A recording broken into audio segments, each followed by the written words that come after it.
this Queer Tribe vlog, there's actually a huge amount of things that are on the table for discussion.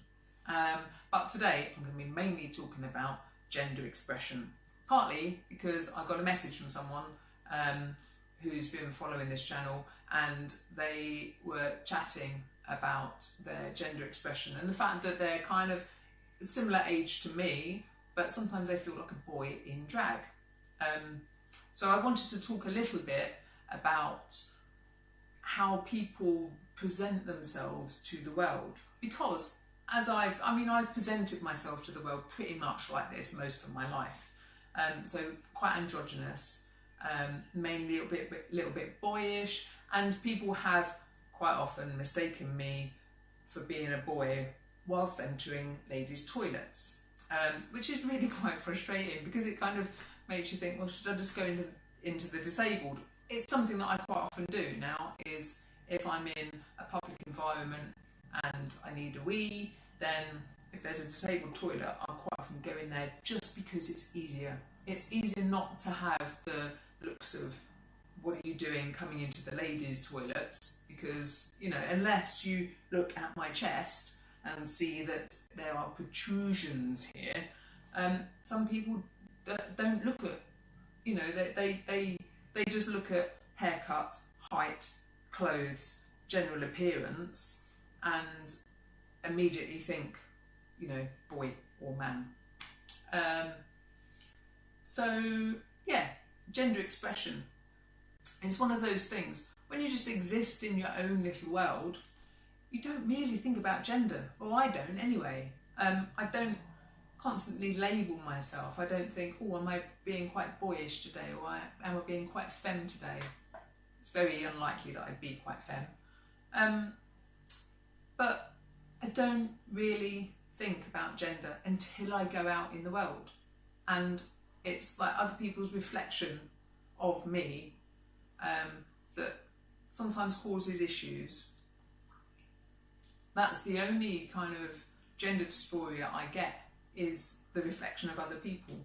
Because in my own self, I feel pretty comfortable with the way I express myself.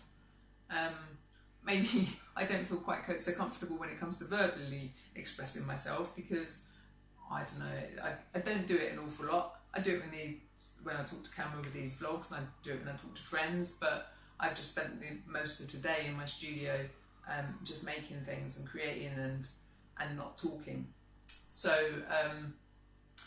yeah, physical representation, when you're tattooed and tall and androgynous, it throws people sometimes. There have been many a time where I have been questioned walking into ladies' toilets. It's quite often at motorway service stations. I think that's probably because motorway service stations are a microcosm of the entire society.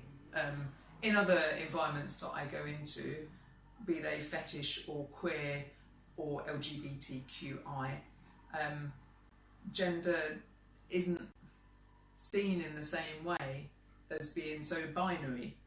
I think that's why I gravitate to queer spaces as often as I can. I went to the Queer and Now exhibition at the Tate Britain on Saturday, and they had all gender toilets, which is pretty cool, really. There were I kind of steered more towards the toilets without the urinals in, basically because they smell nicer than the ones with the urinals in generally. But to be able to go into a toilet with cubicles, with doors and walls, why do they split it into men and women? I get it with the urinals, you know, it's quite difficult for a woman to pee in a urinal. It can be done, possibly not without, you know, losing a bit of dignity. But if there are toilets with seats, you know, like proper toilets and walls and doors, I really don't see why they should be, split into different genders. So the experience of going to all gender toilets at the Tate Britain was really quite liberating. It should be more more of it, I say, more of it. At the Queer and Now exhibition at the Tate, there was a lot of activities happening all around the Tate. There was things, there was talks, there was activities, there was workshops, performances, exhibitions, music, etc. And one of the things that myself and Polly wanted to go to was the Bird the Bird performance. Bird the Bird, absolutely brilliant. If you ever get a chance to see her perform, do it. I really recommend it. She was giving a lecture about queer history and its connection with the Tate, because this is quite ironic.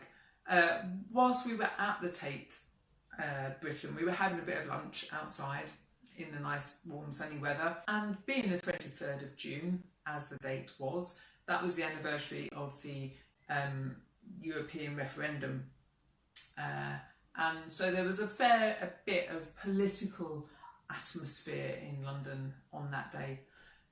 One of the things that happened was a pro-Brexit march walked straight past the Tate Britain. We were sitting there eating our lunch outside the Tate, and we heard this chanting happening just on Millbank. So we went and had a little look, and there we were, a whole group of us standing outside the Tate, and several hundred people walking past, waving Union flags and UKIP flags and chanting all sorts of pro-Brexit chants and Free Tommy Robinson and all sorts of things.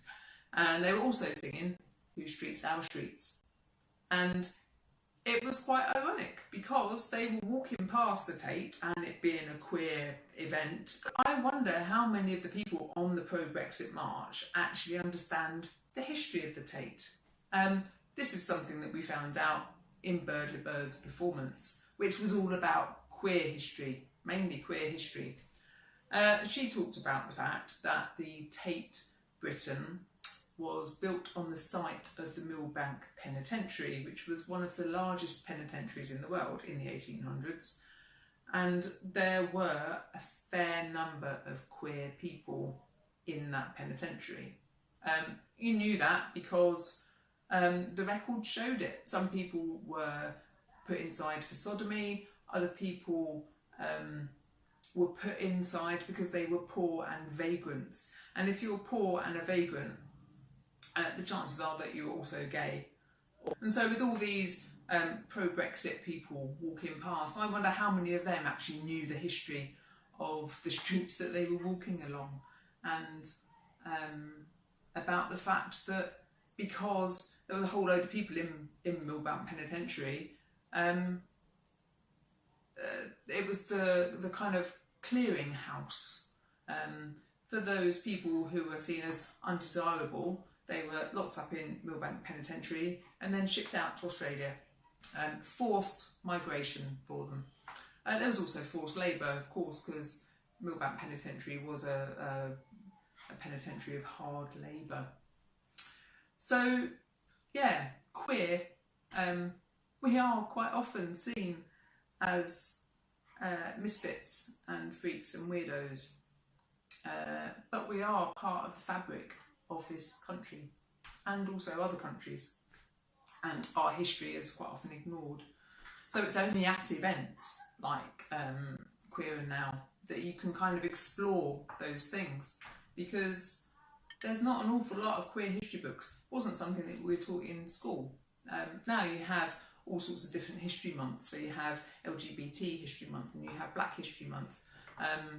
LGBT might, for some people, be seen as encompassing of queer, but actually, like, you can have what I call straight LGBT people who aren't radical. Queer to me is radical. It's a radical expression. It's not fitting into those neat little boxes. You know, as the LGBT community has had more recognition, we've got equal marriage now, and we've got, you know, when it comes to consent and the age of consent, you know, it's a bit more parallel than it used to be when I was growing up. But for queer people, be they poly or kinky, or genderqueer, it's not as easy to be recognised, because you know the world is quite binary. It's man, woman, and in a relationship and not in a relationship. If you're in a relationship with more than one person, God, that can freak people out. And there's a certain way that you should have relationships. There's a certain way that you should present as well. So queer is all about difference, really, and celebrating that. And I'm going to be doing more of these vlogs talking about lots of different subjects. So today I've talked a little bit about expression and a little bit about history, and the fact that our expression is quite often taken with confusion and our history is quite often suppressed and not talked about and not known either. So if you've enjoyed this waffly, rambly vlog, please hit the subscribe button, give it a thumbs up for a like as well, and I will see you in the next vlog about Queer Tribe.